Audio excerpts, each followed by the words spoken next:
ధనుంజయ రెడ్డి ఎవరైతే retired IAS జగన్కి సన్నిహితుడు, ఆయన్ని ఈ లిక్కర్ కేసులో అరెస్ట్ చేసిన నేపథ్యంలో మొట్టమొదటిసారి ఆయన నోరు తెరిచి మ్యాజిస్ట్రేట్ ఎదుట కీలకమైన తీవ్రమైన ఆరోపణ చేసుకొచ్చారు.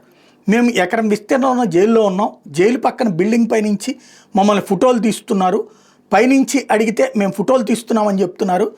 మాజీ చీఫ్ సెక్రటరీ, మాజీ ఫారెస్ట్ కన్జర్వేటర్ నా బినామీలని పేపర్లో వార్తలు రాస్తున్నారు.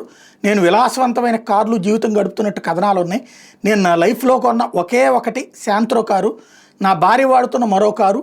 ఈ విలాసవంతమైన కార్ల గత 20 రోజులుగా పత్రికల్లో వార్తలు చూస్తే మేము ఛార్జ్షీట్ చదవాల్సిన అవసరం లేదు. ఛార్జ్షీట్లో ప్రతి పేరా గురించి పత్రికల్లో రాశారు. ఇది ఖచ్చితంగా ఫ్యాబ్రికేటెడ్ కేసు. నేను కోర్టులో ఈ విషయం చెప్పాను కాబట్టి రేపటి నుంచి సిట్ మమ్మల్ని టార్గెట్ చేస్తుంది. అయినా అన్నింటికీ సిద్ధంగా ఉన్నాం. పత్రికలో వస్తున్న కథనాలతో మా కుటుంబాలు ఇబ్బంది పడుతున్నాయి. ఈ విధంగా మాపై వ్యక్తిత్వ హననం చేస్తున్నారు. సిట్ అధికారులే లీకులు ఇచ్చి వార్తలు రాయిస్తున్నారు అంటూ తీవ్రమైనటువంటి ఆరోపణ చేశారు.